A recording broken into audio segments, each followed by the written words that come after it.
नमस्कार, ये आकाशवाणी शिमला है। अब आप राकेश शर्मा से प्रादेशिक समाचार सुनिए। पहले आज के मुख्य समाचार। मुख्यमंत्री ने टांडा चिकित्सा महाविद्यालय में रोबोटिक सर्जरी का किया शुभारंभ। महाविद्यालय में बीएससी नर्सिंग की सीटें बढ़ाकर 60 करने की घोषणा। ऊना में प्रस्तावित बल्क ड्रग पार्क को केंद्र से मिली पर्यावरणीय मंजूरी।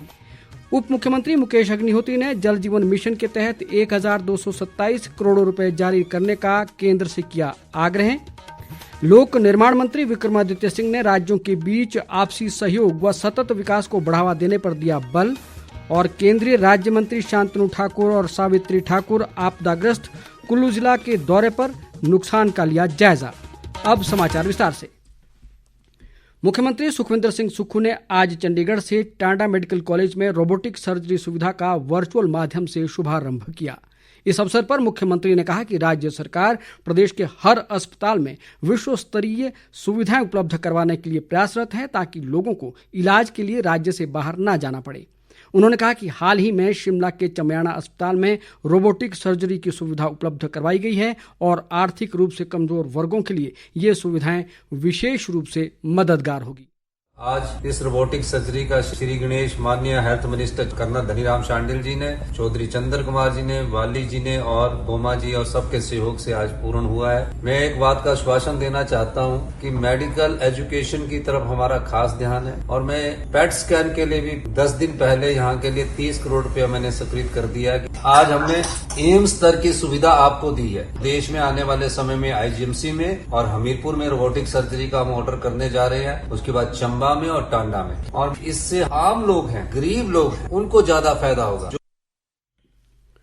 मुख्यमंत्री ने टांडा चिकित्सा महाविद्यालय में बीएससी नर्सिंग की सीटों को बढ़ाकर 60 करने की भी घोषणा की। उन्होंने कहा कि राज्य में 50 ऑपरेशन थिएटर, रेडियोग्राफर के पद भी सृजित किए जाएंगे। इस दौरान टांडा में स्वास्थ्य मंत्री कर्नल धनीराम शांडिल, कृषि मंत्री चंद्र कुमार और आयुष मंत्री यादविंदर गोमा सहित अन्य गणमान्य लोग मौजूद रहे।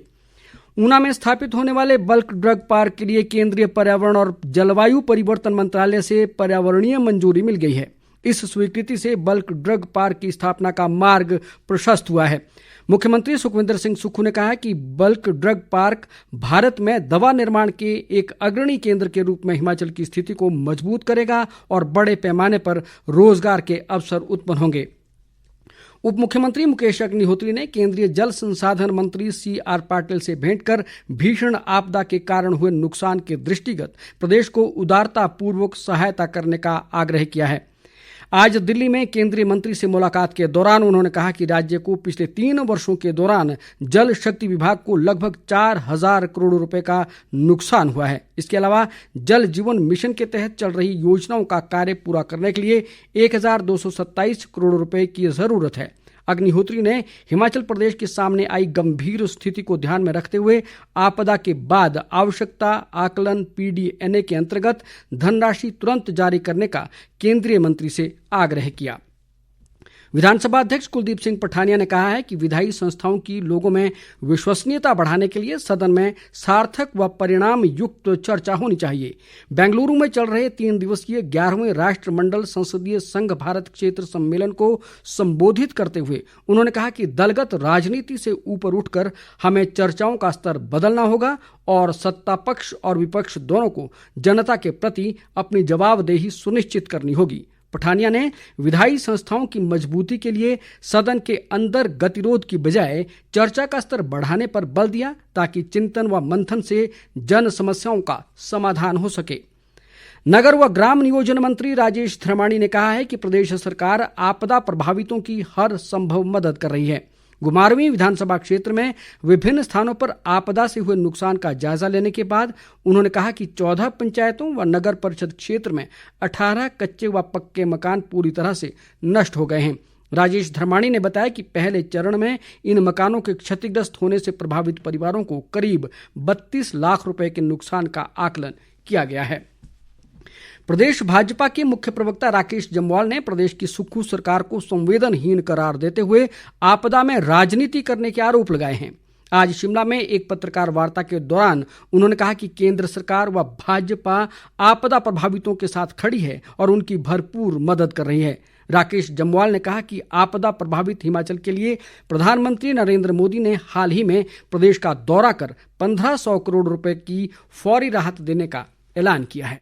इस आपदा की घड़ी में प्रदेश की सरकार अपने दायित्वों से बचते हुए सारा दोषारोपण केंद्र पर करने का काम कर रही है। केंद्र से मोदी जी ने 1500 करोड़ रुपए की घोषणा की पैकेज की, उसका प्रदेश की सरकार को जहां धन्यवाद करना चाहिए था, वहीं इनके नेता उसकी भी आलोचना कर रहे हैं। जहां भाजपा शासित प्रांतों ने आर्थिक रूप से भी हिमाचल की मदद की, वहीं राहत सामग्री के रूप में भी मदद कर रहे हैं। ताज़ा समाचारों के लिए आप हमारे Facebook page all India radio news Shimla, x handle @AIR_News_Shimla और YouTube channel AIR Shimla news पर लॉग इन कर सकते हैं। शेष समाचार इस अंतराल के बाद। आंधी, तूफान या वर्षा के दौरान बिजली गिरना बहुत ही आम बात होती है। ये आकाशीय विद्युत के प्रवाह से उत्पन्न होती है और ऐसी अवस्था में सावधानी बरतना बहुत जरूरी है। बिजली गिरने का आभास होते ही तुरंत घर के बिजली के उपकरणों का कनेक्शन काट दें। ऐसे समय में सचेत रहें। बादल की तेज गर्जन के समय यदि आप कहीं बाहर हों तो ऐसे में खंबे, दीवारों, पेड़ों, टॉवरों आदि से दूर रहें। और संभव हो तो किसी छत की आड़ लें और तुरंत ही जमीन की ओर झुके और घुटनों व हाथों के सहारे किसी सुरक्षित स्थान पर पहुंचे। साथ ही बिजली गिरने के दौरान आप घर के अंदर हैं तो ऐसे में पानी से दूर रहें। नहाना धोना आदि घातक हो सकता है। हिमाचल प्रदेश राज्य आपदा प्रबंधन प्राधिकरण द्वारा सूचना जनहित में जारी। बच्चों, हमेशा रखो याद, चॉकलेट, मिठाई या आइसक्रीम खाने के बाद आगे पीछे ऊपर नीचे दिन में 2 बार, सुबह और शाम, डेली 2 मिनट 2 बार। दांतों की सफाई बहुत जरूरी है। खूबसूरत चमचमाते दांत और प्यारी सी मुस्कान सबका दिल जीत लेती है। डेली 2 बार ब्रश करने से आपके दांत स्वस्थ रहते हैं और मुंह में बीमारी फैलने वाले जर्म्स और बैक्टीरिया भी मर जाते हैं। National health mission Himachal Pradesh द्वारा जनहित में जारी। सुरक्षित चलना सबकी जिम्मेदारी, सड़क पर होशियारी, यही है समझदारी। जरा सोचिए, एक छोटी सी लापरवाही और हो सकता है बड़ा हादसा। इसलिए हेलमेट पहने, सीट बेल्ट लगाएं, शराब पीकर गाड़ी ना चलाएं। 18 साल से कम उम्र के बच्चों को गाड़ी ना चलाने दें। बरसात के मौसम में गाड़ी विशेष सावधानी से चलाएं। और हाँ, यदि आपका चालान हो गया है और आप समय पर उसका भुगतान नहीं कर पाए तो 13 सितंबर 2025 दिन शनिवार को लोक अदालत में अपने वाहन संबंधित चालान को कंपाउंड करवाने का मौका आप कंपाउंड ऑनलाइन भी करवा सकते हैं। अगर इसकी सूचना आपको आपके रजिस्टर्ड मोबाइल पर नहीं मिली है तो आप हिमाचल प्रदेश राज्य विधिक सेवा प्राधिकरण के टोल फ्री नंबर 15100 पर संपर्क करें। शपथ लें, भविष्य में यातायात नियमों का पालन कर सड़क सुरक्षा सुनिश्चित करेंगे। सड़क सुरक्षा जीवन रक्षा। रोड सेफ्टी सेल, परिवहन विभाग, हिमाचल प्रदेश द्वारा जनहित में जारी। ब्रेक के बाद आपका स्वागत है। अब बाकी के समाचार। लोक निर्माण व शहरी विकास मंत्री विक्रमादित्य सिंह ने राज्यों के बीच आपसी सहयोग व सतत विकास को बढ़ावा देने पर विशेष बल दिया है। केरल अर्बन कॉन्क्लेव कोची में हिमाचल का प्रतिनिधित्व करते हुए अपने संबोधन में उन्होंने कल के पहाड़ विजन के तहत जलवायु संवेदनशील शहरी विकास की व्यापक योजना प्रस्तुत करते हुए ये विचार व्यक्त किए। विक्रमादित्य सिंह ने कहा कि हिमाचल ने शहरीकरण की तेज रफ्तार और जलवायु परिवर्तन की चुनौतियों को ध्यान में रखते हुए विकास व संरक्षण को संतुलित करने का संकल्प लिया है। इस दौरान उन्होंने शहरी विकास से जुड़े विभिन्न मुद्दों पर विचार विमर्श किया। विक्रमादित्य सिंह ने हिमाचल की पहाड़ी परिस्थितियों के अनुरूप जलवायु संवेदनशील शहरी विकास मॉडल साझा करते हुए अन्य राज्यों के साथ अपने अनुभवों का आदान प्रदान किया। सम्मेलन में केंद्रीय आवासन व शहरी विकास मंत्री मनोहर लाल खट्टर भी मौजूद रहे।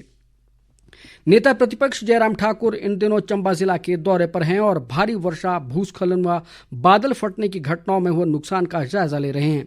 उन्होंने आज जनजातीय क्षेत्र भरमौर के हड़सर सहित अन्य इलाकों का दौरा किया। इस दौरान स्थानीय विधायक डॉक्टर जनक राज भी मौजूद रहे। जयराम ठाकुर ने कहा कि चंबा जिला में इस मॉनसून सीजन में भारी वर्षा व भूस्खलन से भारी तबाही हुई है और सड़क, संचार व घरों सहित पशुधन को अत्यधिक नुकसान हुआ है।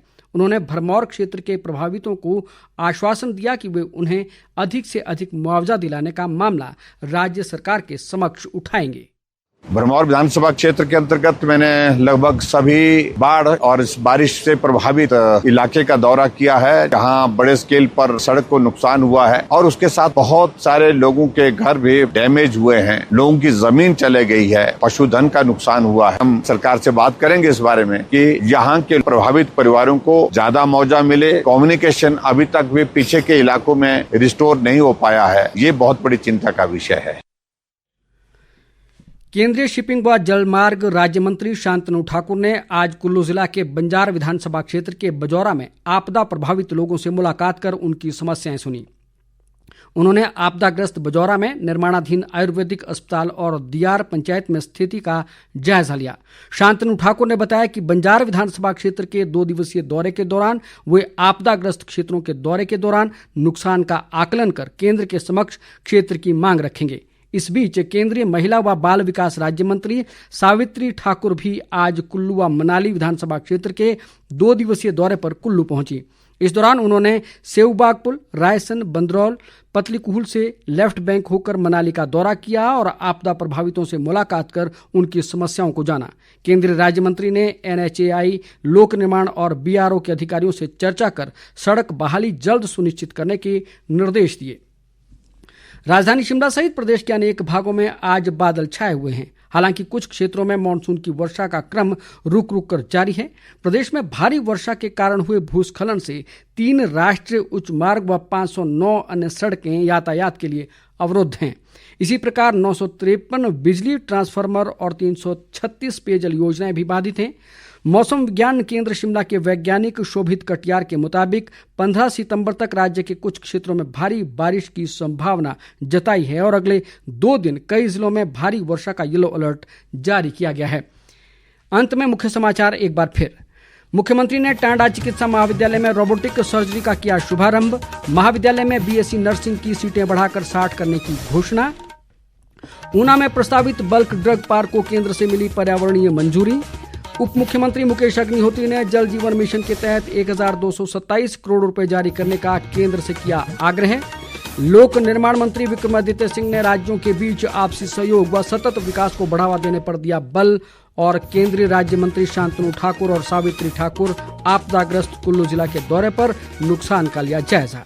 इसके साथ ही समाचार बुलेटिन समाप्त हुआ। हमारा अगला बुलेटिन आप सुन सकते हैं कल सुबह 9:20 पर। नमस्कार।